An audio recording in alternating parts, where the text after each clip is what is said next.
This is supposed to make everything much more democratic, but it really doesn't, because it means that any schmo can vote in a Democrat or Republican ticket. All you have to do is to sign up as a Democrat or Republican. You don't have to be an actual activist member. So this means anybody can get the nomination. It means that the nomination is decided by public relations, by TV ads, by money, whatever it is. You don't have to. It means that the role of the party as such, the party is a mechanism for gathering, collecting ideas and principles, gets eliminated. And the political party is now just a shell. Democrats or Republican Party don't mean anything. It's all because of the compulsory primary system. It's all up for grabs. And this is now admitted by most political scientists. This is a terrible thing. They think it all came in the 1960s. It really started coming in 1900 with the whole primary concept. And this was deliberately done to destroy the role of the political party as an ideological and vote-gathering movement. In other words, as a group which means something. The idea is to make the parties meaningless and leave a power vacuum for technocrats and progressive, so-called non-partisan scientists. This is all accomplished, and it was all done very cleverly. And one of the things they try to do most is to eliminate the Great War on the cities. By this time, the cities are almost all ethnic. In other words, the cities are mostly liturgical, mostly Irish and Italian and Polish, etc. And the rural areas are mostly WASPS. I'm getting them out of the point, where this is more and more true. And so the big cities become a focus of attack by WASP pietists as being sinful per se, as being nests of evil and sin. The whole rural versus urban thing really comes in about this time as an attack on urban ethnics. And one of the things which becomes most important now, again, for WASP pietists is to smash the saloon, so have prohibition, to eliminate the saloon as a political and political power of ethnic politics. Since most Italian, Irish, etc., Catholic people, the neighborhood saloon still is the focus of politics. And most of the socializing gets done in the saloon, and the saloon keeper becomes the ward healer, becomes the political power guy you ask who to vote for. And so if you outlaw that, you can smash liturgical politics. So prohibition gets restored now as a big objective. Another thing to do is to try to eliminate city voting altogether. To eliminate the mayor and put in the non-political, quote-unquote, city manager. This is the result of this kind of so-called city manager movement, city commission movement. Very powerful. It took over most of the small cities in the United States. It didn't win out in New York or Philadelphia or Boston, but in most of the small cities, Dayton, Ohio, and most of the Galveston, Texas, they now have city managers. The city manager gets a high salary. The mayor gets almost no salary. The mayor gets $20 a year or something. The mayor, therefore, has very little power. The city manager's in there full time, gets his own bureaucracy in there, and runs everything to his own, mostly to his own liking. Again, this is the political power by the bureaucrats, by the technocrat bureaucrat, taking over from the voters. Voters have almost no say in this anymore. You see, they eliminate it. Very indirect. Another thing that happens is the nationalization of the public school system. The public schools, until about 1900, were essentially, first of all, they were not compulsory outside New England and Yankee areas. In the South, there's no compulsory attendance laws. And second of all, the public school, remember, the idea of the public school is a Protestantizing device. This comes in even much more now with progressives. If you can't get the Catholic adults are hopeless and steeped in sin, therefore get the kids. Okay? Christianize the Catholics, as they call. You get to force the kids into the public school system and then Protestantize them to the public schools. So there's a big drive for public school, expansion of the public school system in New York and the South and every place else. Compulsory public school attendance. There's an informal requirement in most jurisdictions. In order to be a public school teacher, you had to be a Protestant church member. So it's not official, it's unofficial, but just as important. In San Francisco, you had a constant fight for 50 years between the Catholics and the Protestants in San Francisco to control the public school system, control the city in general, public schools in particular. And behind the public school drive are the upper class and WASPs, upper class business people and WASPs. In many places coincidental. So another thing about public schools is you force Catholics into it, and Christianize them, quote unquote, And two, business people began to use the public schools as a device to socialize their costs. This is an important form of subsidy we have to realize. One way in which the government subsidizes business is by socializing the cost of business. In other words, taking over some of the costs and loading it onto the taxpayer. For example, in the time of slavery in the South, slavery would not have been efficient, would not have been economic, I should say. Because one of the problems of slavery is that slaves tend to run away. If you have a problem with slaves running away, you don't have a capital equipment. Machines don't decide to run away. Slaves do. So in order to minimize the cost of enforcement, the slave masters loaded it onto the shoulders of the average white taxpayer in the South by having so-called slave patrols. The slave patrol draft.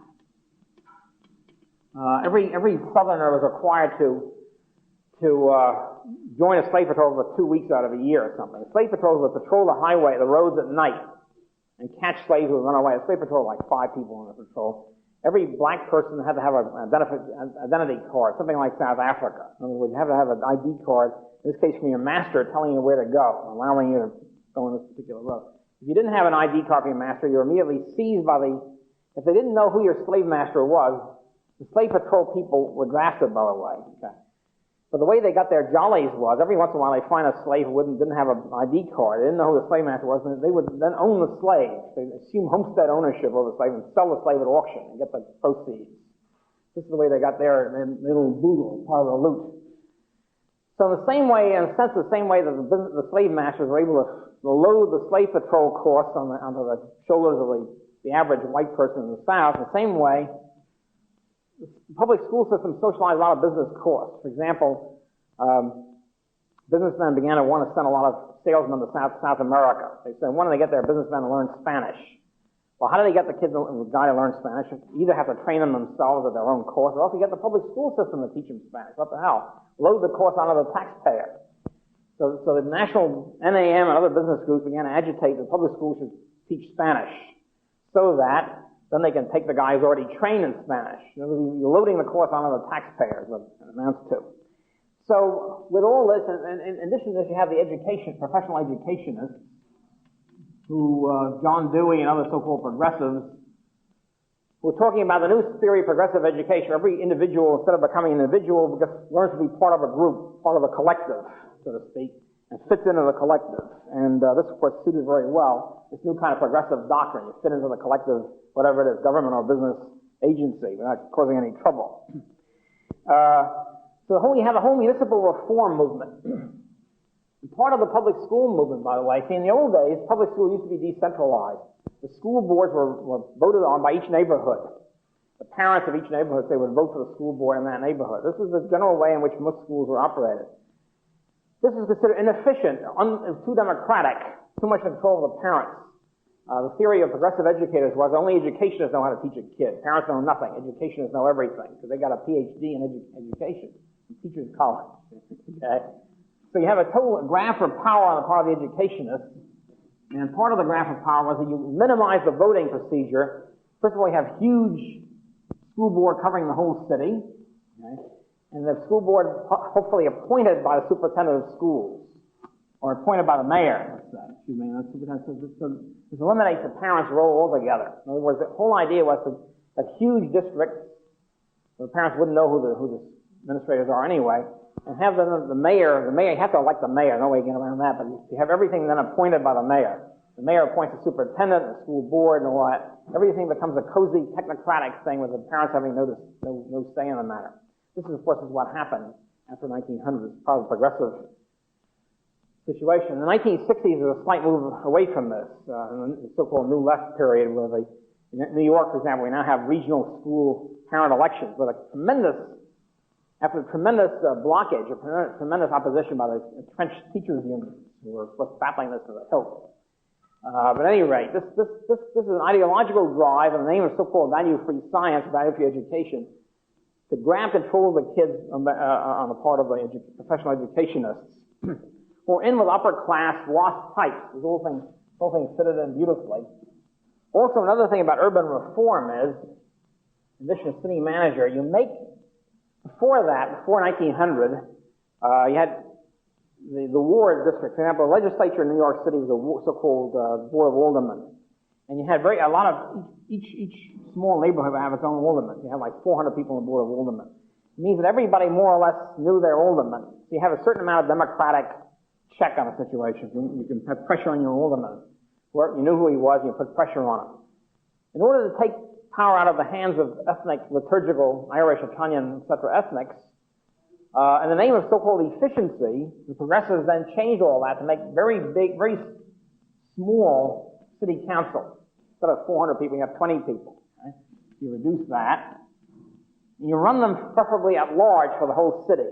So nobody knows, first of all, nobody knows any of your representatives. And second of all, it's very costly to run an at-large election. It means to run for the whole New York or whole San Francisco costs a lot of money. You have to be quite wealthy or have wealthy backers to do it. To run from, East Bay Ridge costs very little. To run from the whole city costs a lot. In this way, they deliberately got rid of most of the working class, poor working class, and ethnic supporters, or ethnic administrators, and shifted the control of the city to a few upper-class WASP businessmen. This is all done deliberately. In other words, I'll quote a few things, but Weinstein has a lot of this, and there are other sources if you're interested. There's all sorts of data on this thing. This was done in Pittsburgh and Des Moines, etc. There are data about how originally, say, Pittsburgh had a lot of working-class aldermen.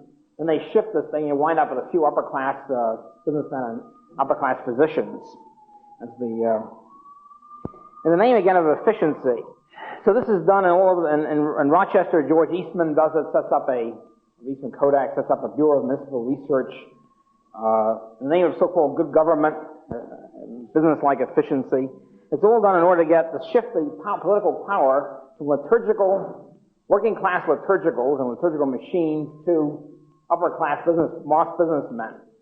It all fits. The ethnic and the economic all fit in. Pittsburgh, for example, the drive for so-called reform was led by the Civic Club and the Voters League, which were both upper-class WASP groups, essentially businessmen, bankers, corporate officials, and their wives and physicians.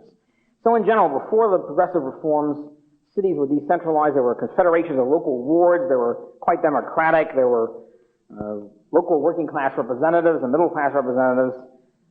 In Pittsburgh, for example, in 1910, before the reform period, the city council consisted of about 300 members or so, of which two-thirds were small businessmen or workers. In other words, two-thirds were either employed clerks, laborers, or grocers, and things like that. After the reform movement took over, you have almost all the big businessmen, professional managers, and WASP types. There's all sorts of data on this to deal with. It happens in city after city, Pittsburgh and Galveston and Dayton, et cetera, et cetera. In Pittsburgh, many of these cities didn't want to have a city manager reform.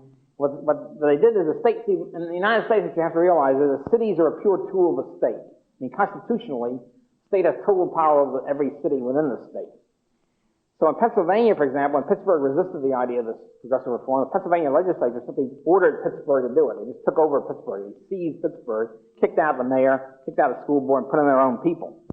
So, for example, Pittsburgh got dominated by the governor simply kicked out the city council, appointed a new city council based on this at-large voting.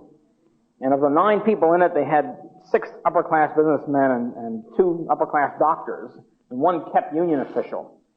And the school board the state appointed in order to change this whole school board thing. They again had 10 big businessmen, 1 upper-class doctor, and 1 kept union official. So it's totally different from the way it had been elected before that. Now, one of the ways in which they did this, one of the areas of agitation was so-called corruption, reform versus corruption. So one thing we have to realize is this is really an ideological.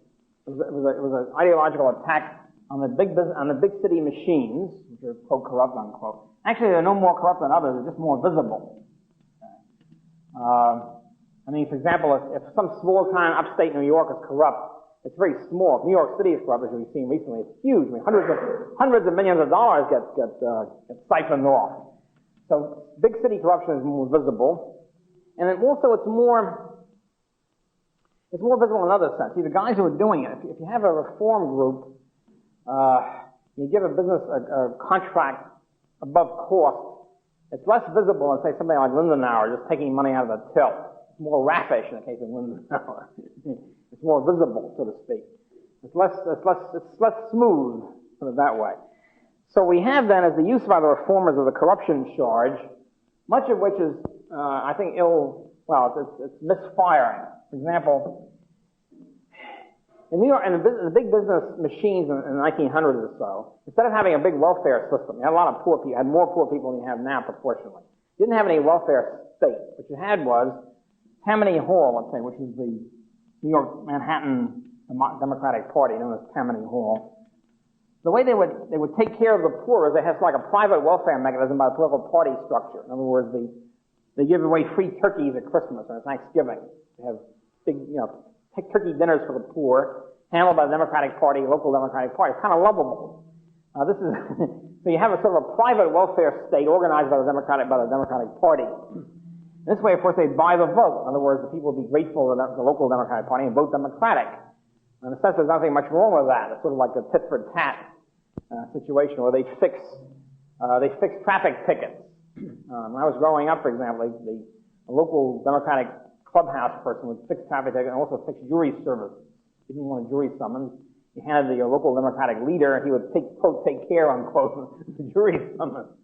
This is, I suppose, corruption. It's also helpful corruption. It's helpful to the public. It's getting the public off their neck.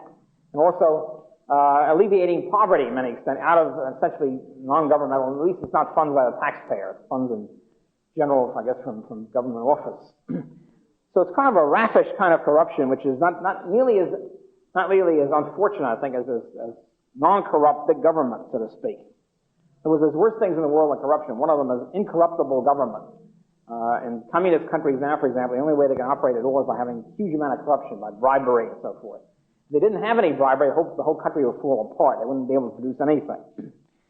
So it's a question of which you choose. Another thing they did was, as a result of this reform government, they had a much bigger government pool of taxes to have municipal garbage disposal, municipal construction, new sewers, new bridges, contracts for businessmen, and much more money to play around with. Welfare departments, playgrounds, all these things now come in with so-called non-corrupt reform governments. In other words, reform government turns out to be a much bigger government than non-reform.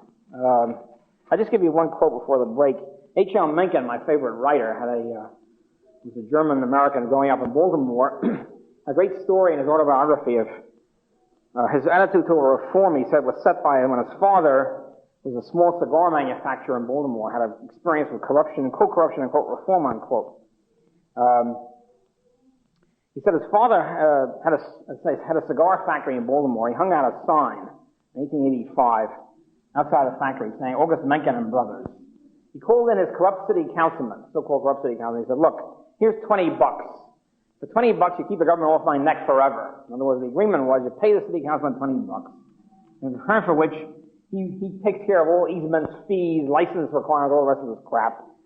As Mencken said, this is in full settlement forevermore of all present and privilege fees, all permit and privilege fees, easement taxes, and other such costs and imposts.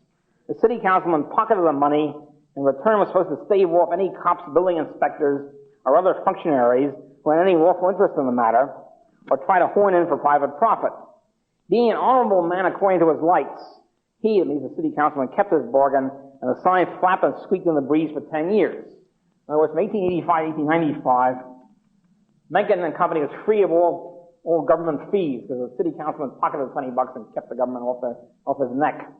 Then he says in 1895, a reform wave struck Baltimore, and the reformers came in, the city councilman was kicked out, and quote, the idealists in the city hall sent word that a license to maintain the sign would cost $62.75 a year. In other words, he had paid $20 for 10 years, essentially. It would now cost $62.75 a year. This was proof to the sign came down the next day. This was proof to my father that reform was mainly only a conspiracy of prehensile charlatans to mulch the taxpayers. And Mencken says that, and he believed that political corruption was inevitable in a democracy and was even argued out of his own experience that it had its uses. So anyway, this is Mencken's view of the reform movement. I think he was right. On the urban reform front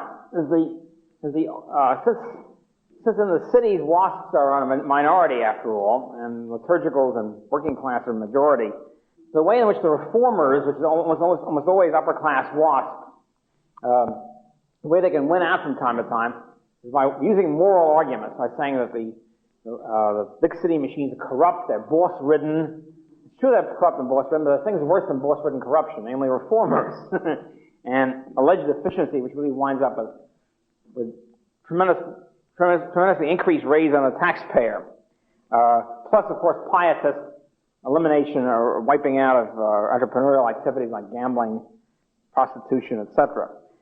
So one of the things which reformers use, one of their moral arguments, is attack on so-called organized crime. And there's a very interesting article in the Journal of American History I recommend in December 1970 called Urban Crime and Criminal Justice, the Chicago case, which really deals with how the whole class struggle around organized crime, with the reformers using of course, the argument of the ethnic bosses or in league with organized crime, and using this as an argument to have state corporatist control over the city.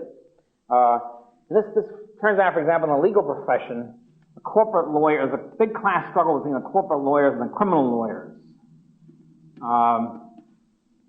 The corporate lawyers, of course, the elite in the legal profession. They make a lot more money than Wall Street law firms. The criminal lawyers tend to be less polished. They're raffish types, often in Brooklyn, and they're less suave, etc. And they're attacked as being affiliated with organized crime. Of course, everybody's entitled to a lawyer. So if somebody is a criminal up for indictment, he's going to turn to some lawyer or other, and criminal lawyers, therefore, often tarred with a brush of being quasi-criminal themselves. It seems to be unfair, since everybody's entitled to some lawyer. And so, but as a matter of fact, there's now a drive on by the legal profession to limit the fees that criminal lawyers get, to put a cap. Of course, they're not putting any cap on corporate lawyers. It's all part of this class struggle, so to speak, between WASPS business corporate types and more raffish ethnic types. I remember at one point, about 20 years ago, Jacob Fuchsberg was a distinguished criminal lawyer in New York, ran for the State Court of Appeals, which is the highest New York State judicial arm, and was bitterly attacked by the entire corporate law profession. He was very upset with it. He's a criminal lawyer. He has no business in it. The Court of Appeals people should always be corporate Wall Street lawyers. Well, there's no divine commandment that has to be a corporate lawyer, but there's a big fight against them. And one of the ways in which the WASP reformers can use their moral outlet is the media, of course. The media is usually, of course, WASP controlled. And so what you have then in the cities, New York, Chicago, et cetera, whatever, the reformers are pushed by the New York Times, let's say, which is not WASP, but is a typical reformer outfit. And so you have then prestige or respectable newspaper behind the reformers. In New York, for example, which is, of course, largely a Democratic Party city, was run by a reform fusion ticket for all during the 1930s. Mayor LaGuardia was elected by a Republican fusion government, fusion party, and coming in on the wave of so-called reform. To get even more ethnic here, it's interesting that the Italian Americans, for example, have been very difficult to make it politically until very, very recently, of course, with Cuomo. Before that, in New York State, the only Italian Americans who succeeded politically were Protestant Italians. That's a very small percentage of the Italian American population is Protestant. You can imagine, maybe 1%.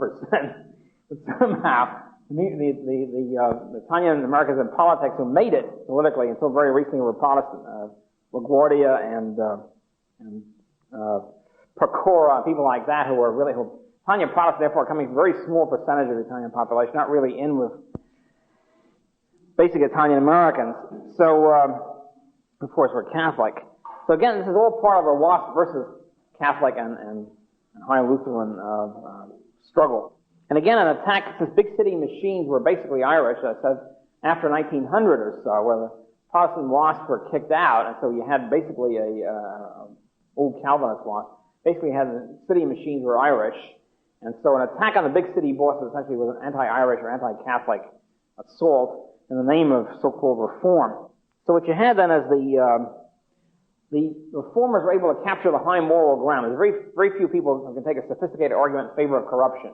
The argument basically is the Mencken argument. It's better to be corrupt and have an efficient, high-tax government.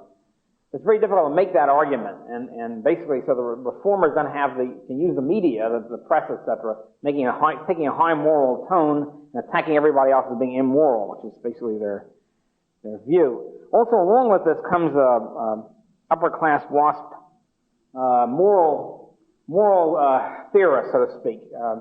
Upper class females who start running around 1900 the social work movement, social worker. Settlement house movement. Jane Addams, people like that who were a whole bunch of WASP reformers. Jane Addams in Chicago, Seth Lowe in New York, a whole bunch. Jacob Reese Housing. All these people were upper class WASP millionaires, and Jane Addams was the daughter of an upper class WASP millionaire, coming in to help uplift the poor. It was known those days uplift. In other words, you are upper class females, let's say, coming in and uplifting the Lower East Side. How do you uplift? Well, of course, you hand out food and so forth. But basically, the uplift is also using compulsion, kicking out, getting rid of sweatshop employers, which really meant getting rid of employers, getting rid of conditions they didn't like, getting rid of prostitution, saloons. Prohibition comes in beautifully. All these people were prohibitionists. And prohibition was part of the idea of uplifting the poor. You uplift the poor by stamping out immoral conditions. Immoral conditions meant liquor, saloon, prostitution, pornography, whatever. So all this was part of the moral reform movement, part of the progressive seizure of power on a local level. Another way to do this is known as urban imperialism. This is something which is very little known. I know of only one book that really mentions this at any length, Milton Kotler, in a book called Neighborhood Government. One of the ways in which the cities grew in this period is by seizing power over the other areas. In other words, much of the urban political growth, urban population growth from 1900 to 1910 was not growth by people being born or people migrating. It was growth in the sense of seizing control over, by expanding the city geography. In other words, originally, in 1900, New York City was Manhattan, okay? And then Brooklyn was its own city. Actually, Brooklyn was a combination of a whole bunch of different cities. Flatbush, New Dorp, all these were originally cities. Brooklyn was the fourth largest city in the United States in 1900. It was seized by New York. Manhattan had conquered the Bronx by that time. And seized in this sense, compulsorily seizure. Brooklyn did not want to be amalgamated to New York. So New York went to the New York State Legislature. The New York State Legislature forced Brooklyn into it. In other words, the state legislature, remember, was all powerful. And so this happened in Philadelphia, it happened in Pittsburgh, where the cities would just simply incorporate areas, other cities around it. Philadelphia crushed Germantown, seized Germantown by using the Pennsylvania legislature. In other words, these cities, Brooklyn did not want to be incorporated into New York. Germantown did not want to be incorporated into Philadelphia. It's simply they used the state legislature to force these other cities into it. It's been called urban imperialism over its neighbors. I think what the heck, it's a pretty good term here. So what was the accomplishment here? What they did is you bring in more tax revenue. In other words, many of these areas, for example in Pittsburgh, which grabbed a whole bunch of neighboring cities, and there was more. These cities, these downtowns, for example, let's take Pittsburgh, was originally built around the railroad terminals. Okay? In other words, before automobiles came in and trucks came in, the city you had a railroad terminal and cities were built around it. You had factories and people living there, etc. So the downtowns were heavily indebted with railroad bonds and so forth, subsidized railroads.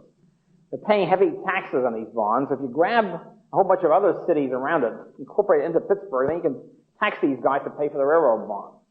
That's essentially what happened. In other words, you use this downtown businessmen are heading up the inner city, seize power in the suburbs, bring them into the city, and then tax them.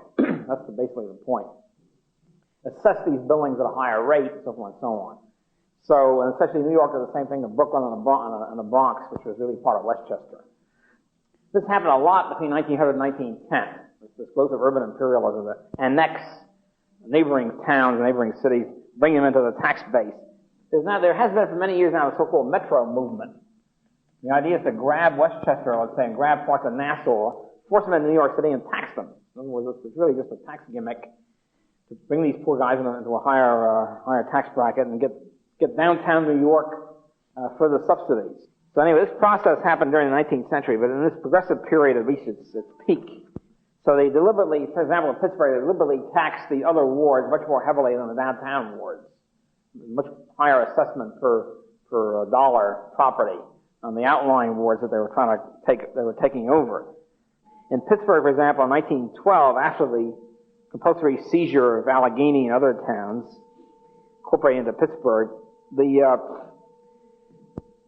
old rate, well, in one case, Bookhoven, which was a new town incorporated into Pittsburgh, was paying 90 times the property tax, than the old third ward, the old downtown third ward. That's, of course, very unusual. It's usually not that big a range. But basically, that's what happens. You take the new ward, you tax them more heavily than the old one, and thereby subsidize the downtown, heavily debt-ridden downtown area. Brooklyn was annexed in 1898 by the New York City collaboration of the New York State Legislature.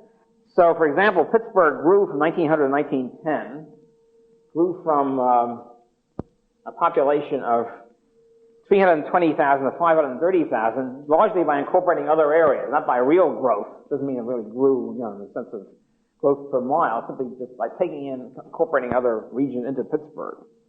And as this happened, as the cities got larger and larger, it meant that as the city councils got smaller, remember, because they're being voted on at large, and school boards got smaller and at large, it meant that the representatives per person got less and less. In other words, the cities got larger, the city councils got smaller in number and larger and representing more people. You wind up with less and less democratic voting. Fewer and fewer government officials per person in the city council. For example, in the Columbus, Ohio, for example, in the 1830s had one city council member for every 100 people. They had 2,000 people and 20 city councilmen.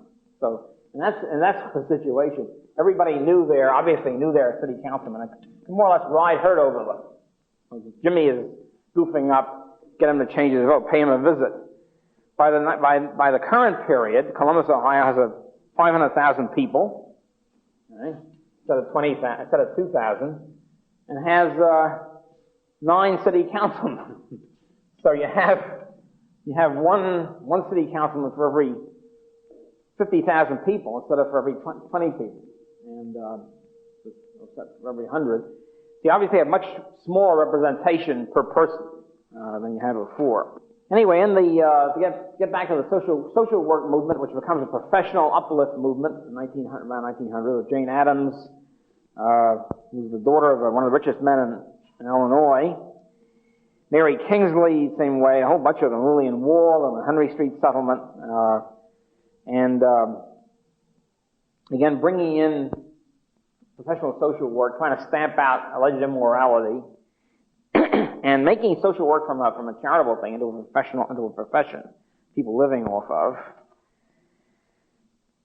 And many of the New Deal officials in the 1930s came out of the social work movement. Most of the women New Dealers, for example, were originally upper class social workers in this Hull House, Settlement House movement. Eleanor Roosevelt came out of that, and Francis Perkins, Secretary of Labor, and a whole bunch of others. A part of the public school reform movement was to also run the whole kit. The cry was, take the schools out of politics. Don't have people voting for school boards, have it appointed by the mayor, have professional educationists do it. As one historian says, the reformers' battle cry, take the school out of politics, not only meant take the schools out of the hands of Tammany Hall, but also out of the hands of the Roman Catholic Church. In other words, the idea was you make it into a Protestantizing device. Take it out of the hands of the ward boss and into the hands of the technocratic educationists. And also the idea is you run the whole kid. In other words, the educationists had the idea the whole kid should be molded by the professional educators and molded into the system, molded in how to conform and so forth and so on, which is essentially what they did. Also from this came the idea of reducing content of the schools and making it into a sort of a general socializing device. Elwood Cubberley, who was a major historian of education, a big educationist, big progressive educator, summed it all up in 1916, summed up the idea of school reform, and he said, one of the important results of the change from ward representation to election from the city at large is that the inevitable representatives from these poor wards is eliminated, representation is eliminated, and the board comes to partake of the best characteristics of the city as a whole. It means, of course, the upper class pietists. What he called the better elements. Who he said are the better elements who are now making up the school board? Quote, men who are successful in their handling of large business undertakings, manufacturers, merchants, bankers, contractors, and professional men of large practice. I mean, of course, doctors will perhaps come first. This is an open recognition that the whole idea of the school reform is to take over, seize the control of the schools from the hands of ethnic people's representatives to the technocrats and big businessmen. And also to take these new immigrants, mostly Catholic, and homogenize them into becoming good Protestants, as far as possible, of course. Prohibition was a great example, a marvelous example of the combination of a moral uplift, pseudo-science, pseudo-value-free science, technocracy, and smashing the ethnic politics, liturgical politics. Now, all these guys combined on a drive for prohibition, which only first gets here in World War I, but is revved up during the progressive period.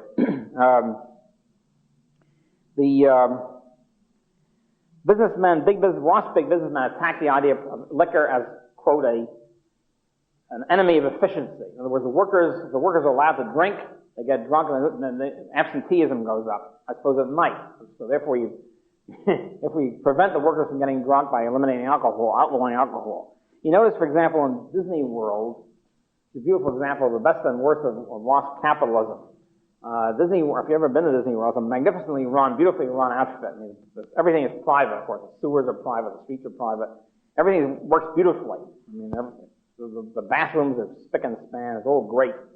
However, you can't get any liquor there. Liquor is, if you wander around Disney World forever, you get non-alcoholic punch. Okay. Because liquor, of course, all these people still have this pietist view that somehow liquor is, if you have liquor at all, it should only be for the wealthy. The masses shouldn't be allowed to drink. And so you can drink liquor by checking in a Disney World hotel, and there you have a cocktail lounge which does have liquor. But the masses, that means the rest of us are wandering around the streets there, can't get any liquor. It's great except for that. Of course, it's a real blight. George Pullman had his own private, the founder of Pullman Cars, was a progressive businessman. He had his own city, Pullman, Illinois, now part of Chicago, for the workers. The idea of the workers would live there and rent houses. His workers would live in Pullman, Illinois, and rent his houses. And it was supposed to be a well-planned city, sort of a privately planned city for his workers. Unfortunately, what happened was that he engaged in pietist moral domination of these people. In other words, there'd be Gestapo-type checks, raids on every home, and make sure everybody walking around with jackets. The men were always supposed to wear jackets at all times, not be in shirt sleeves. So to prevent shirt sleeves to be raised on the porch and busting on the home and make sure everybody's got jackets on. Of course, there was no liquor available, no pornography, of course, and no liquor was available in all of Pullman, Illinois. So the masses began to get restless, edgy as a result. They'd sneak across the border to free, whatever the name is, Decatur, Illinois, to get liquor and all the other sinful delights of big cities. And the famous strike of the Pullman Railroad workers in the 1890s was basically a result of this, the living conditions getting more and more edgy and restless under this moral domination of this creep who's trying to uplift them and shape them up. So you had then you have the efficiency argument that workers shouldn't be allowed to drink because otherwise they have absenteeism. The moral argument that liquor is sinful. And, for example, Walter Rauschenbusch, the famous social gospeler, the head of the social gospel movement, said, quote, the liquor industry is, 1912, he wrote a book called Christianizing the Social Order. Very interesting title, Christianizing the Social Order. He said, quote, the liquor industry is seeking to fasten on an angry people a relic of barbarism which the awakened conscience and the scientific intellect of the world are combining to condemn. The awakened moral conscience against liquor and scientific intellect. Why should the scientific intellect? Because liquor is unscientific. Liquor leads absenteeism, leads to liver trouble. Well, there's lots of arguments against liquor. It makes fun. Nowadays, there's a return of prohibition sentiment. You drink liquor, it tends to have car accidents. Okay? So therefore, ban liquor. That seems to be the conclusion. So as a result, you have this mighty prohibitionist movement, on religious grounds and on so-called scientific grounds. Now, the scientists were usually also WASP pietists. In other words, the one hat was WASP pietists, and the other hat they were value-free scientists saying we should outlaw liquor, but the liquor will lead to more accidents and liver trouble and God knows what. And particularly, this of course was an assault on German Lutheran and Catholic beer drinking, and this is a fantastic clash over beer. The Germans love beer, and beer was part of alcoholic beverages. There's a fantastic clash over that. Reverend Josiah Strong, social gospeler, prominent social gospel person, said in 1909 that high wages are bad because you buy drink with them and acquire the liquor habit before the workers have developed a more refined taste of a higher civilization. In other words, the workers aren't ready for high wages yet because they'll drink. They have more refined taste eventually. I don't know what they'd be doing with refined taste. Anyway, Strong also attacked what he called personal liberty in 1914. He said, quote, this is a fascinating quote, he said, "Personal liberty is at last, after many years of progressivism, personal liberty is at last an uncrowned, dethroned king with no one to do him reverence. We are no longer frightened by that ancient bogey paternalism in government," which of course the liturgicals have been attacking for decades. "We affirm boldly it is the business of government to be just that, paternal. Nothing human can be foreign to a true government," unquote. It was a function of government to run everything, regulate everything, probe in everybody's life. The scientific argument, which went along with the so-called scientific argument for liquor, for prohibition, is, of course, that it's the uplift, the poor are now being destroyed by liquor. We should therefore outlaw it. It has harmful effects. If people drink too much, they liver trouble, whatever. And since, according to the new so-called scientists, people are determined by their environment, therefore you have to change the environment. How do you change the environment? You eliminate liquor. Because part of people's evil environment is the ability to buy liquor. So all these pseudo-scientific arguments are being called into being here. Plus, progressive sociologists and social scientists like Edward A. Ross, one of my least favorite people. He was a disciple of Commons and Ely. Edward Ellsworth Ross, professor of sociology at University of Wisconsin. Also a big racist. We have to realize that allegedly scientific racism now comes in here as part of the progressive movement. Only Wisconsin people had it. They believe that non-Anglo-Saxons were inferior races, most, of course, including Italians, Poles, Irish, etc., who are Catholics. It all tends to fit in, you see.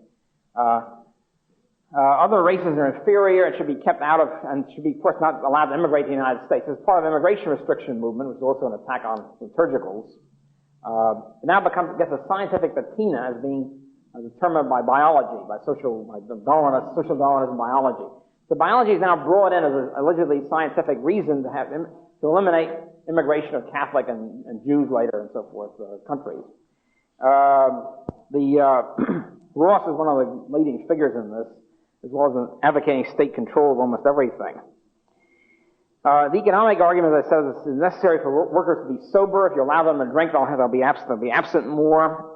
And another thing is that the drive for prohibition came about because the railroads were getting to be liable. Liability laws were coming in. The railroads were liable for accidents caused by their engineers or firemen or whatever. So if you have the wrong switch and you have an accident, the railroads became liable. The railroads now wanted to start making rules that their engineers or whatever can't drink even off duty.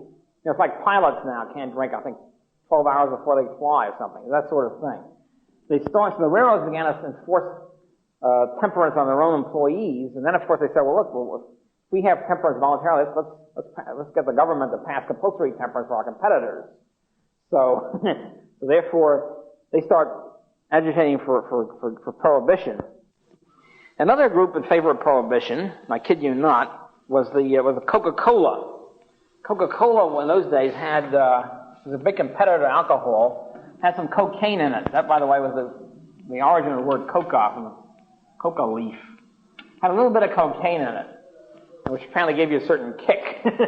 It's disappeared long since from the formula. So Coca-Cola were big competitors to liquor. Coca-Cola was one of the main agitators for prohibition. You outlaw your competitor, these people have to turn to Coke. for getting the missing kick. Well, another big lobbyist in favor of prohibition was Welch's grape juice, which of course came in communion when wine was outlawed. They turned to Welch's grape juice. By the way, grape juice, most Protestant churches already had Welch's grape juice as the communion drink. So Welch's grape juice is a big competitor of wine. They were lobbying for prohibition. Two prominent business lobbyists for prohibition, eliminate their competition. The Catholics, of course, and Lutherans were heavily against prohibition. The Catholic businessmen like DuPont were leading the fight against prohibition and were during the 1930s. The unions were sort of split. They didn't know what to do. Most unions were WASP unions were in favor of prohibition. Socialist unions, Knights of Labor originally, the Railroad Brotherhoods were in favor of prohibition. On the other hand, of course, the brewery workers were also unionized, and they were, of course, against prohibition. I mean, their livelihood would be taken away from them, distillery and brewery workers. So the AFL was sort of split. They didn't take an official position on it because they had brewery workers. But most of the socialists and labor union people were in favor of prohibition. They attacked the liquor industry. They took the usual leftist line that somehow businessmen were creating demand. So if people wanted liquor, it wasn't their fault because the evil businessmen were supplying them with alcohol. And so therefore the liquor, you have to attack the liquor lobby. The social workers, of course, were all in favor of abolishing the saloon. Here's a great quote from a prominent social worker, Paul Benjamin, who wrote in the Survey magazine, which is one of the big progressive publications, in 1915. He said, "Abolish the saloon," quote, "and the task of Americanizing the conglomerate foreign population will be lightened by 50%, unquote. In other words, Americanizing meaning making good Protestants out of them, is what it really amounts to. So again, it's all part of the same sort of shtick. And as the war begins as World War I begins to loom, and America begins to join the war effort, anti-German hysteria becomes part of the argument for prohibition. As we'll see later, one of the great quotes was that the biggest German agents in this country, the most important German agents, are not spies, but their names are Schlitz, Bush, Budweiser, whatever, Pabst, Miller. In other words, the German brewers who are subverting American boys by subverting their moral fiber and supplying them with beer. The Anti-Saloon League said, quote, "The German brewers in this country have rendered thousands of men inefficient and are thus crippling the Republic in its war against Prussian militarism." Unquote. So, in other words, the war, the entry into World War I, supplied the final push over the top. The anti-German hysteria, and therefore the anti-beer hysteria, along with it, provided the opportunity for the Democratic Party to impose prohibition. Notice, as we'll see, Wilson, by this time, of course, is a progressive, and oddly enough, prohibition comes to the United States as a democratic maneuver during World War I. Actually, it comes. Excuse was American boys, American soldiers have to be protected from liquor, and so first they sort of made all bars off limits and so forth. Then they decided, well, the best way to do it is to eliminate liquor altogether by outlawing it and making it unconstitutional. So that as a result of World War I, liquor becomes an insane thing, a constitutional amendment saying that all liquor is outlawed. Both the possession and the sale and production of liquor becomes unconstitutional. I mean, it's incredible it could even be a constitutional amendment, but that's the way it was as a result of World War I. One prohibitionist said, this is the quote, "We have German enemies in this country too. I mean, the worst of all German enemies, the most treacherous, the most menacing are Pabst, Schlitz, Blatz, and Miller." These are the beer, of course, the big beer manufacturers. Generally, the medical profession was free until the late 19th century, 1900. In the Jacksonian period, which was a real free market period in the United States, the 1830s, 1840s, 1850s, all licensing was eliminated in almost every profession, including medicine. The American Medical Association, which is and always has been the guild or the union of physicians, put through a medical licensing law in 1847. They founded the AMA in 1847. And they put through a medical licensing law around the 1860s, but it didn't really take. It was just too easy to avoid it, and there was no real enforcement. So you could just get a license for $10 or something. So the American Medical Association had as its goal, founded in 1847, to cartelize the medical profession. In other words, to kick out the licensed medical schools and hospitals and restrict the supply of doctors so as to increase their income. It's very simple. In other words, you shift the supply to the left, reduce the number of doctors, and thereby increasing their prices they can charge. They realized the medical school is the key. If you can license medical schools and kick medical schools out of business, cut the supply in half of medical schools, you can then, of course, restrict as future doctors, younger doctors coming up. Most of these licenses, true in medicine too. One of the criteria you can tell by whether a license is pushed in order to help the public, as it's supposed to be, the argument is always that general welfare, the common good requires worthy professionals, engineers, doctors, photographers, barbers, whatever license the occupation happens to be. But the key thing here is, in every situation where a restriction is put on an entry in the profession, the existing people in the profession are exempt. It's the so-called grandfather clause, or grandfathering. In other words, the existing people are grandfathered in. In the barbering occupation, for example, every 10 or 20 years they put more restrictions on the supply of barbers. They say in order to be a barber, you have to have 4 years of barber school. You have to pass a course in the history of barbering and the ethics of barbering. You have to be a citizen. You have to be 19, 21 years old. I keep raising the age. You have to be a citizen, raising the educational requirements for barbering. All this exempts the existing people. In other words, what they'll say is every new person coming in has to have 4 years of barber education. The existing people can get along the usual 2 years. In that way, the existing people are grandfathered into the profession, and new people are kept out. So the fact that the universal fact of grandfathering demonstrates that the purpose of licensing is for cartel purposes, to restrict the entry in the profession rather than, and to increase the income of the existing people rather than helping the public. So from 1847 to 1910, the American Medical Association was lobbying for this sort of restriction. In fact, for a long time, they wanted to license psychologists. There's a constant feud between doctors and psychologists. And the doctors are trying to get all psychologists who don't have MDs kicked out. It was declared illegal, and they haven't been able to do it because of competing lobbies of the psychologists. But there's always been an attempt to do that. William James, the famous philosopher and psychologist, almost kicked out of the profession, was almost drummed out of medicine, for being in favor of non-medical legalizing or to legally permit non-licensed, non-doctor psychologists, even though he himself was a physician. He's almost kicked out of medicine for this heresy.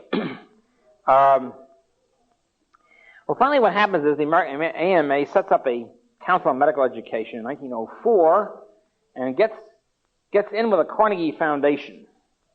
And the Carnegie Foundation is the advancement of teaching, also allied with it was the Rockefeller Foundation. Okay? And one of the things that happens as in the early 20th century is that people like Carnegie and Rockefeller begin to set up foundations, allegedly for impartial scientific research. Actually, these foundations, first place, are a tax dodge. In other words, you don't have to pay tax; they're tax exempt, so you don't have to pay inheritance taxes if you give your money to a foundation. And also, you control it. So the Rockefeller Foundation funds, for example, the Carnegie Foundation funds can be invested in Standard Oil or whatever the company is, and vote the right way. So that's one purpose of foundations is to be able to keep your capital and vote the correct way, so to speak. Another one is to pursue certain purposes which read down to the benefit of the profitability of the corporation or the tycoon promoting the foundation. So that's one thing. Another thing is they use the funds for purposes which read down to the profit of the donor. I don't know if I mentioned the Millbank, New York City Health Department caper, but anyway, the key there is that to sum it up very quickly, in the 1930s, most of the milk in New York City was sold by farmers, independent farmers, in big cans, and then there were grocery stores in those days, not supermarkets. So you go to the grocery store with your bottle, and they dip the milk from the can into your bottle. There There was packaged milk or bottled milk in those days, not cartons, sold by Borden and Sheffield. Those were the two major milk companies. All the rest was loose milk, sold at about half the price. Well, coming to the Depression, people turned more and more to loose milk because they couldn't afford the bottled milk. So the Borden and Sheffield, the two major milk companies, turn to the New York City Health Department, and they get the Health Department to outlaw milk, loose milk, on the basis of safety, with no evidence. And the New York City Health Department sets up a commission, allegedly impartial scientific commission, to study the question of whether or not loose milk is unsafe. And the impartial scientists consist of a couple of guys from the Health Department. The rest of them are all from the Milbank Fund. Oh, a couple of guys from Sheffield, like the Vice President of Sheffield, the Vice President of Borden, and 4 or 5 guys from the Milbank Fund. Okay. This impartial committee, after 3 months of investigation, concludes that loose milk is unsafe, and that's it. And the farmers are saying there's no evidence, and besides, the only possible problem might be that the dipper, you dip the milk, is not sterile, and we're working out on a sterile dipper. So there'll be no problem whatsoever. The dipper, you dip the milk from the can into the bottle, will be sterile. In 2 months, we'll have a sterile dipper, and the health department says, sorry, too late, you're now illegal. From then on, loose milk was declared illegal. Supply of milk was cut in half, the price doubled, and people starved and all that, and Sheffield and Borden benefited. Every state has a milk cartel which restricts production and raises prices.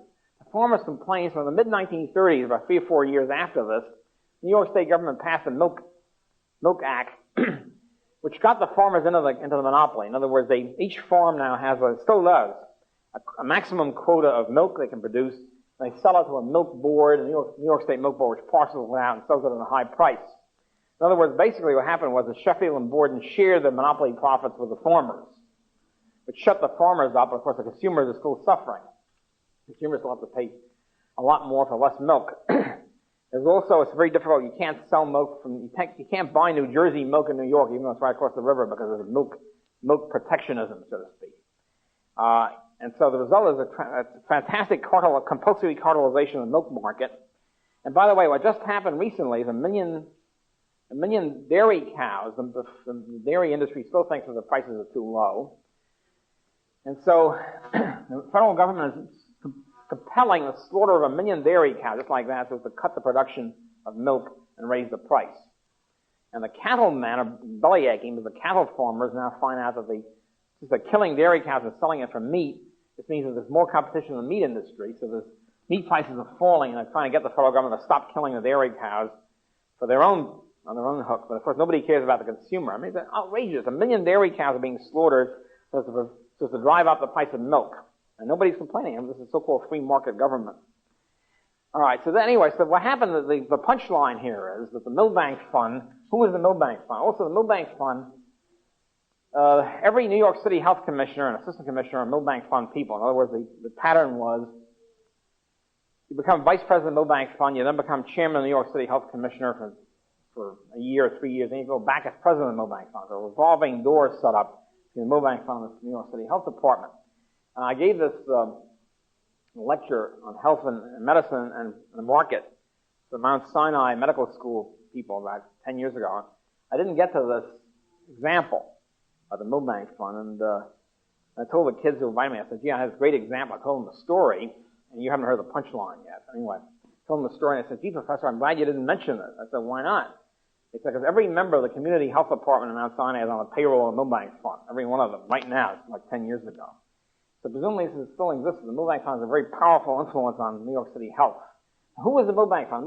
Jeremiah Milbank, the founder, is the owner of the Borden Company. And all the Milbank Fund's investments, of course, are in the Borden Company. So you have, in other words, a beautiful tie-in between Borden Milk Company and the Milbank Fund and running New York City health in a, quote, impartial, not scientific, value-free manner, unquote.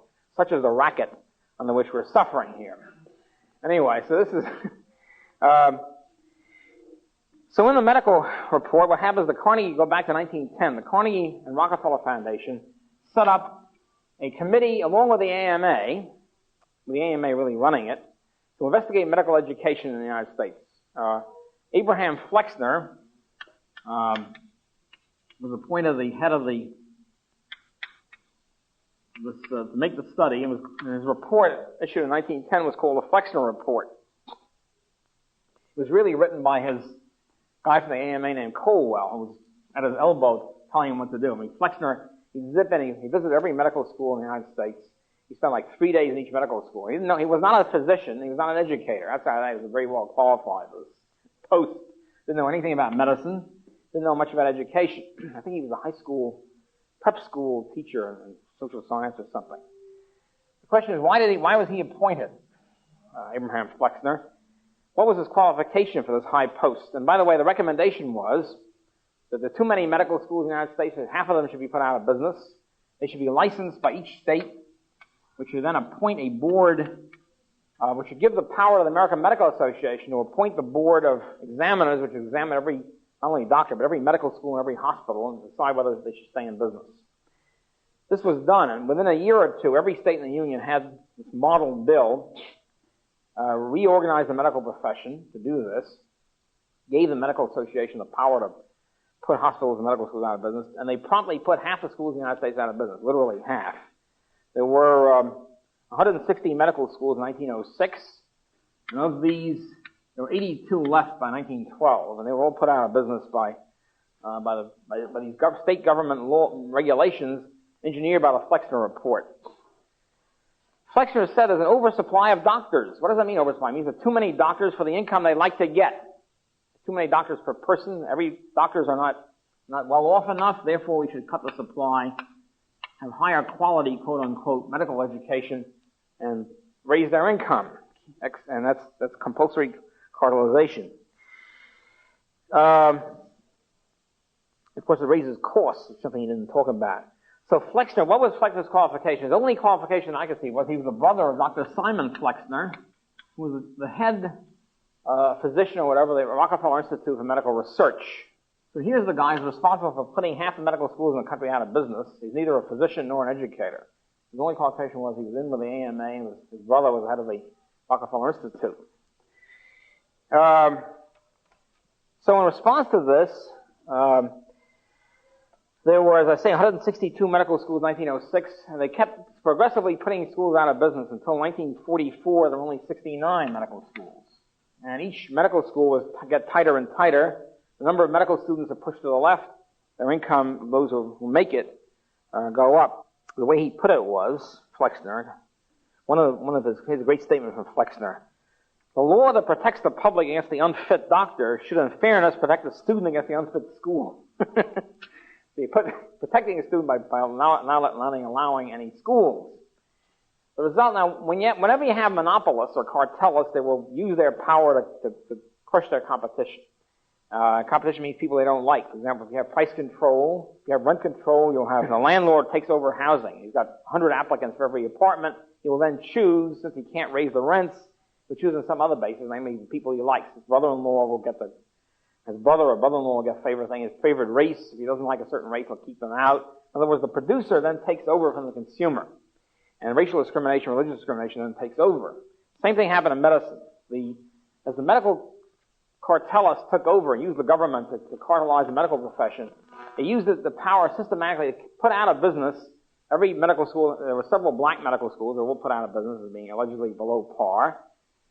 There were many women medical students. They were put out of business. In other words, women doctors were pressed, and Jewish doctors were kicked out. So in other words, what you had was medical schools which systematically then excluded women, blacks, and Jews from the medical profession. You had many cases of bright young students who couldn't get into medical school, not because they weren't qualified, because there weren't any places left, and there were quotas against their religion or race. They had to go to Switzerland or somewhere and get the degree there and try to come in as a foreign doctor. So it's still going on. It's not as bad as it used to be, because there's much more, things have loosened up in the last 10 years or so. There's more competition in the medical profession. But that was the situation, and they put out of business systematically black medical schools, I'd say, and also medical schools with competing therapies, therapies which didn't fit into the orthodox mold. For example, in those days, the dominant medical therapy was called allopathy, allopath, which, the basic theory, of course, of allopathy is that diseases should be combated by massive doses of synthetic drugs to kill the germs. And this, of course, is very expensive. that synthetic drugs were expensive.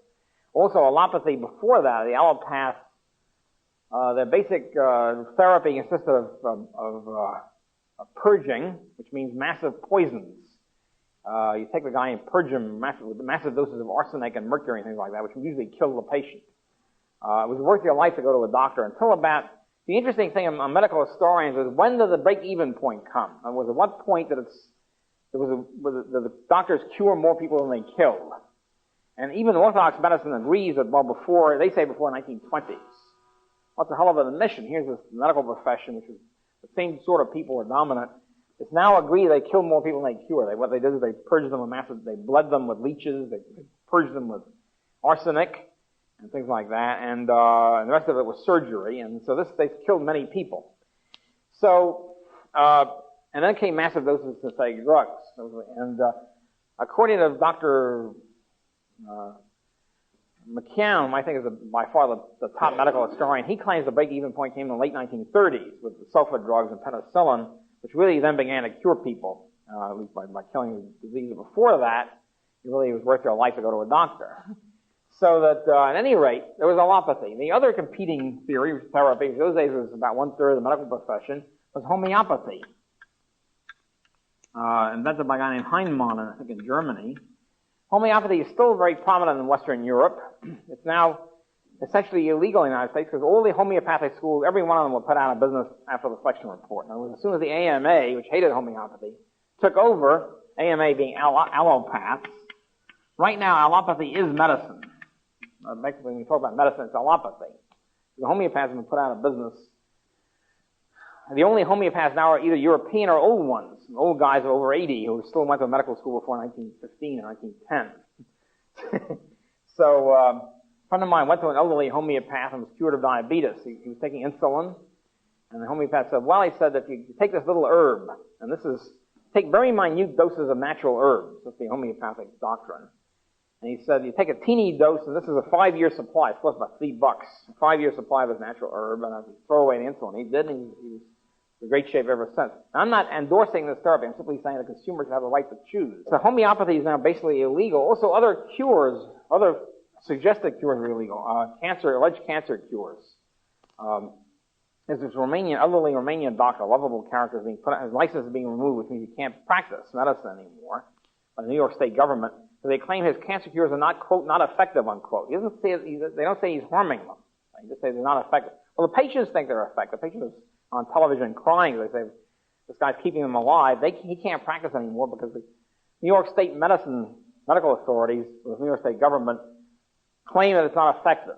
How do they know it's not effective? Who the hell are they? Not God. But anyway, that's the way they're preventing, so they're outlawing alleged cancer cures. Laetrile, you have to go to Mexico to get Laetrile. You have to go to, and most people only go to so-called crackpot medicine when Orthodox medicine says we can't help you anymore. Usually they're half dead when they get to these things. And they often help quite a bit. So, as I say, I'm not endorsing any of these things. I'm simply saying that consumers should have the right to choose. These things should not be illegal.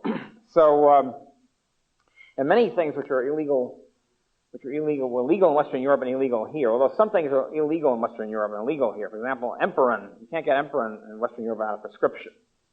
But Emperin is supposed to be dangerous. Well, here it's sold over the counter. So this is, by the way, the prescription business is another racket because it means you can't, in order to buy a drug, you have to get a prescription. It means you have to go to a licensed pharmacist. And you have to go to a licensed doctor to get the prescription filled out. So you have in fact, one of my physicians I go to is essentially, what he really is a paid prescription writer. In other words, he says, what prescriptions do you want? And he fills them out. So he performs an important service. On the other hand, it's pretty expensive to have to go through this guy to do it. So,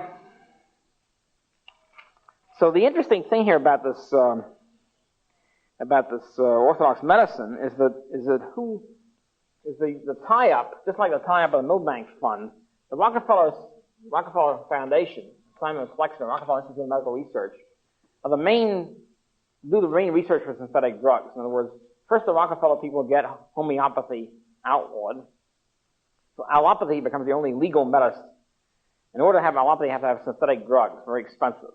The Rockefeller Institute pushes synthetic drug research. And the Rockefeller family, here's the punchline, Rockefeller family is heavily invested in drug companies. In other words, here's a situation you have in Sterling and other drug companies. So in other words, you have a situation where one wing of the Rockefeller empire, the Rockefeller Foundation, in the name of, quote, science, unquote, gets all competitors to allopathy outlawed, runs the hospitals, medical schools, etc., gets the competitors outlawed, and then that only synthetic drugs become viable or become legal, and then they make profits out of synthetic drugs through Rockefeller's investment in synthetic drug companies. That's the racket. That's the basic systemic racket here. That's the way the Rockefeller forces operate. So it's a beautiful alliance between so-called value-free science, value-free medicine, and the Rockefeller economic interests.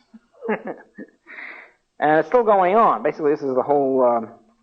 And the thing which really annoys me almost more than anything else is the argument they give against people like Rovici and people like things like Laissez-Faire is, they don't say it's harmful, these so-called crackpot therapies. They say it wastes the patient's, the consumer's dollar, spends their money unnecessarily. Well, I mean, first of all, it's a lot of gall for these goddamn doctors who are charging an arm and a leg to worry about the consumer's pocketbook after they're pillaging it. What they're really worrying about is other therapies are cheaper, regardless of whether they're effective or ineffective. Crackpot therapies are always much cheaper than orthodox medical therapies. And the consumer should have a right to be able to choose it. Anyway, that's my sermon for today. And so another thing you have is, with the medical, one of the things that the Reflection Report did, interestingly enough, is to outlaw proprietary hospitals, which are more or less illegal until quite recently. In other words, a proprietary hospital cannot be a medical school. And of course, medical schools become the key hospitals. They have unpaid, exploited labor through interns and things like that. So, in other words, the only legitimate hospital becomes not a proprietary one, but essentially a producer's co-op. The proprietary hospital is a profit-making hospital.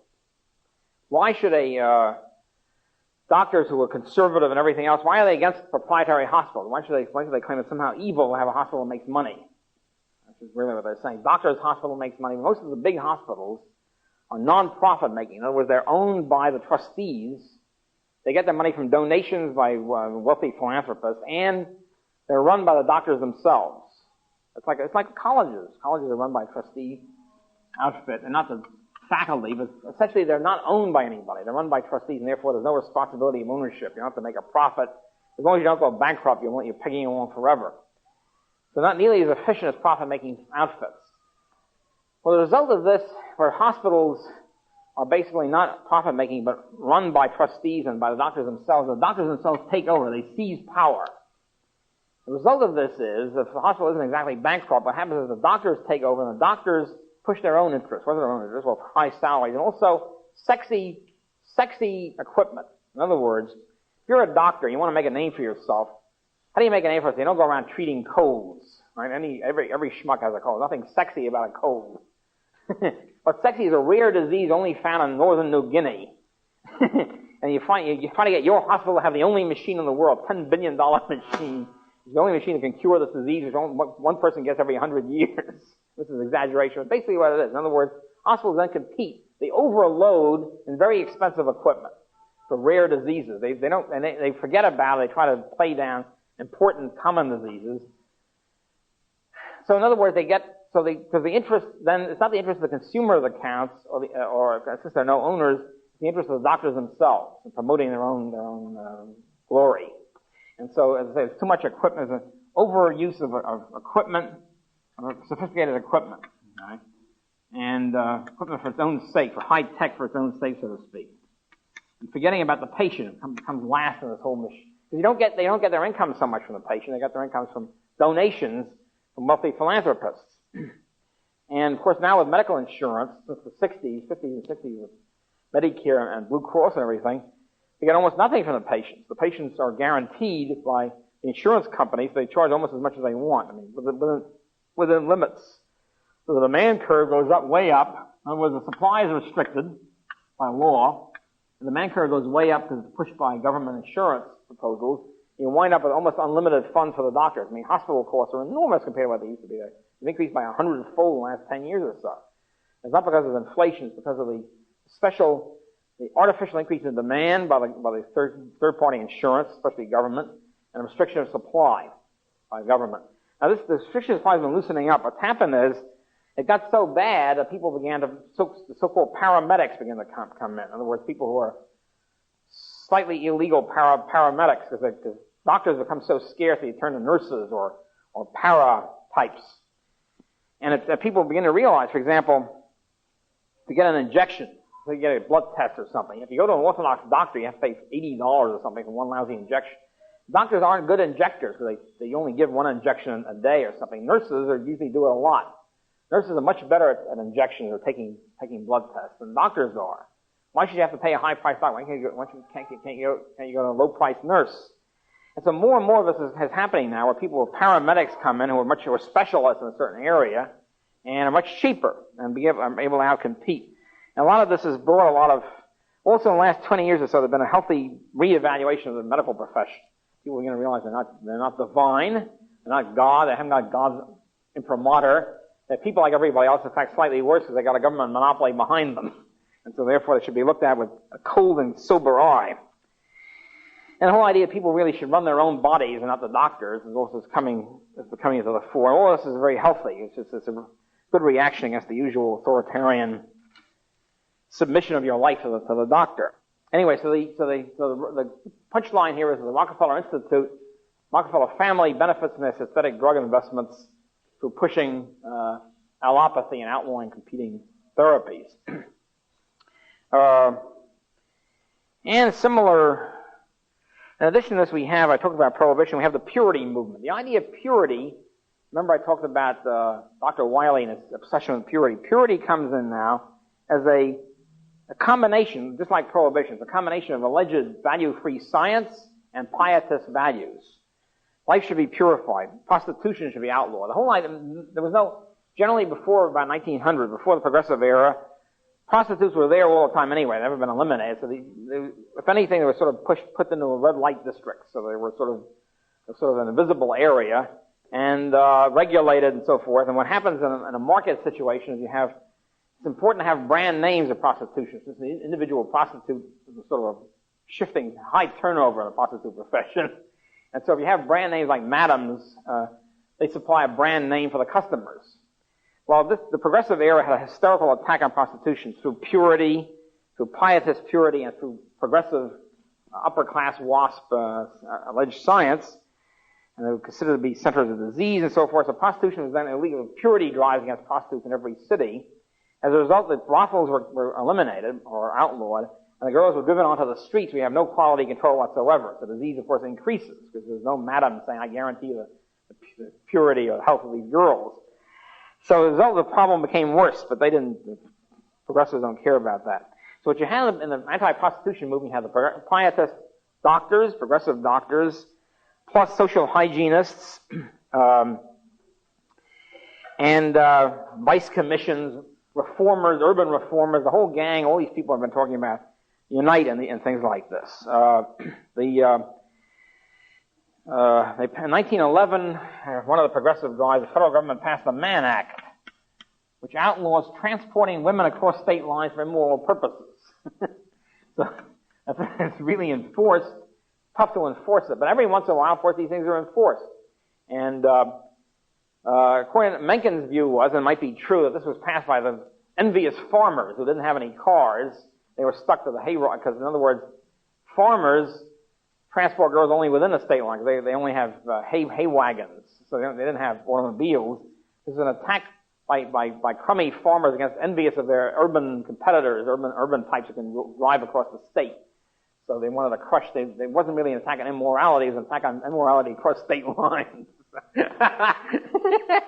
So who knows? It might be right, but it hasn't been studied enough. The whole Mann Act agitation should be studied from this revisionist point of view. There's a social hygiene movement, which is part of this whole thing, which combines all the people we love here. The pietists, value-free physicians, value-free scientists. There's a whole stew of these characters, all of whom combine to stamp out. Also, the idea was if you stamp out prostitution as well as you stamp out liquor, you will improve the morals of the masses, and they'll work harder, and they'll become more cleaner and all the rest of it. Vote WASP. And of course, the theory was that, again, you were attacking ethnics. The theory was there are no WASP prostitutes. Of course, it's incorrect. I mean, it was part of a whole the whole struggle between these groups. And the same guys pop up, by the way. I mean, for example, when I was growing up, Dr. Raymond Fosdick was beloved. There were certain people who were beloved. By beloved, I mean people who were beloved in the media, New York Times, Washington Post, CBS, Time Magazine. And one of them was Dr. Raymond Fosdick, who pops up everywhere. I think he was a Rockefeller Foundation physician, head of the American Social Hygiene Association of Stamp Out Prostitution. He was everywhere. He's also, I think, the brother of Dr. Harry Emerson Fosdick, pietist minister at Riverside Church. He's also president of the Rockefeller Foundation. And these people are everywhere. They're sort of this whole network. He's the official biographer of John D. Rockefeller Jr. John D. Rockefeller Jr., by the way, did the following thing. He was the only son of John D. Sr. He set up the Bureau of Social Hygiene in 1911 to stamp out sin, stamp out prostitution and everything else, pornography, etc. Put in $5 million for so-called scientific social reform. He wanted to stamp out liquor, and so had a prohibition movement. He sponsored Flexner in his Flexner report, also sent Flexner to Europe to try to stamp out sin in Europe. He also he got Fosdick, who's sort of Mr. Rockefeller in those days, Mr. Rockefeller in the social field. He got Fosdick to investigate, have a scientific police system, helping set up the FBI, getting files on everybody. This is part, of course, of pietist reform. In other words, part of the things you do is you have fingerprints of everybody and files on everybody, so you make sure you can regulate people. Also, he helped set up the federal drug policy. This whole multi-billion-dollar war on drugs is going on. Really starts around World War I. Before it starts with John D. Rockefeller Jr. and the idea of stamping out drugs. By the way, one interesting thing is the pietists were so anti-liquor that they were promoting the idea of taking cocaine in order to stop liquor. Anything is better than liquor. Of course, this attitude has shifted recent years. Also, all these guys are in favor of stamping out pornography and having censorship and making sure that everything is all press and all publications are moral, etc., etc. You can imagine who decides what's moral or not. It's another can of worms. So all this really comes in the progressive period. In the progressive period, during World War I, as we'll get to a little later, World War I was supposed to be the culmination of all this stuff. They outlaw, in order to save American boys from liquor, they outlawed liquor. In other words, prohibition comes in World War I to save American soldiers from liquor. The same way they're stamping out the brothels in order to save American soldiers from sin. Starting with the famous federal government seizure and eradication of Storyville, the famous New Orleans red light district, and the closing down of Storyville by the federal troops in World War I.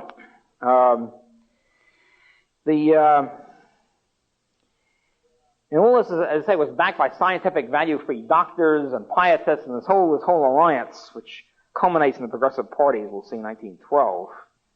What happened after 2 terms of Theodore Roosevelt, 1908, his successor, William Howard Taft, who had been a judge, Supreme Court judge and Secretary of War, was an old pal of Roosevelt's. And one of these things, if you pass on something to your successors, often happens in life, by the way, in business and in unions. For example, David Dubinsky was a beloved head of the American International Ladies Garment Workers Union for about 60 years. In the union movement, once a union president, always a union president. Famous motto in the labor union movement. At any rate, so when Dubinsky finally retired at the age of 70, he passed on the chairmanship to his old buddy and right-hand man, Louis Stillberg. And he expected Stillberg would be his shadow. In other words, he would issue orders from his retirement home, and Stillberg would follow. Stillberg starts, after all, Stillberg wanted to do something on his own. There's immediately a bitter clash between him and Dubinsky. In a couple of years, they wouldn't speak to each other, battling and so forth and so on. So when Taft gets in as president in 1908, I guess they forgot that he was a Ohio Republican. As a Ohio Republican, he was essentially in the Rockefeller camp. And he starts a savage, bitter attack on the Morgans. In other words, essentially it was a Rockefeller retaliation for the Morgan savage attack by Teddy Roosevelt. And so we have, next time I'll go into the Taft the Taft cabinet, etc. But we have then Taft rolling out the antitrust arm, filing antitrust suits like mad against the Morgans, against International Harvester and U.S. Steel. They didn't succeed, but it was a bitter fight. In other words, here's Teddy Roosevelt, a Morgan person, trying to smash Standard Oil, attacking Standard Oil, and here's Taft as a response, as a retaliation for this, going after the Morgan trusts.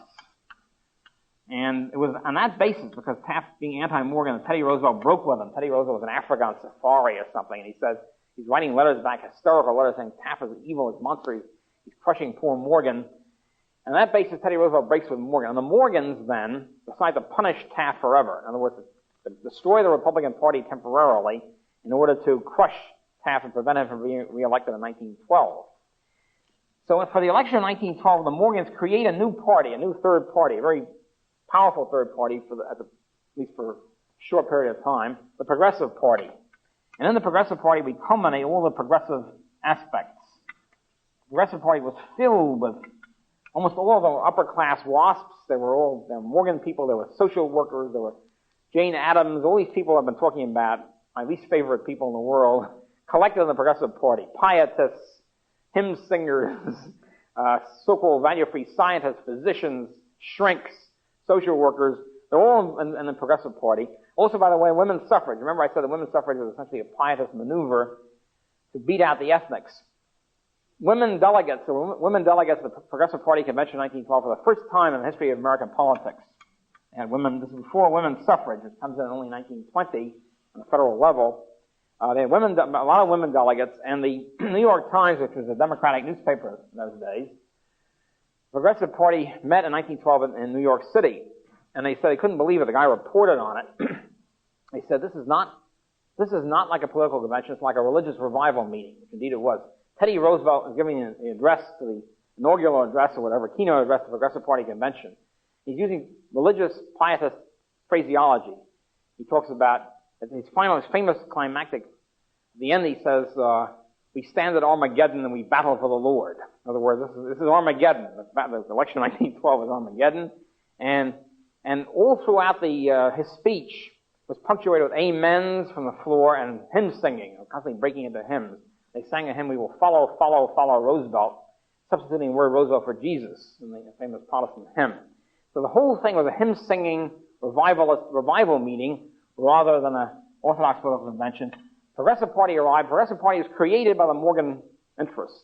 The head of the Progressive Party, the Secretary-Treasurer, the guy who really ran it, was none other than our old pal, George W. Perkins, Morgan partner, who brings Teddy Roosevelt out of retirement, uses all these crackpot technocrats and pietists to smash Taft, bring back Roosevelt and run against Taft, and destroy Taft's re-nomination, which he did. In other words, re-election. Taft was nominated by the Republican Party.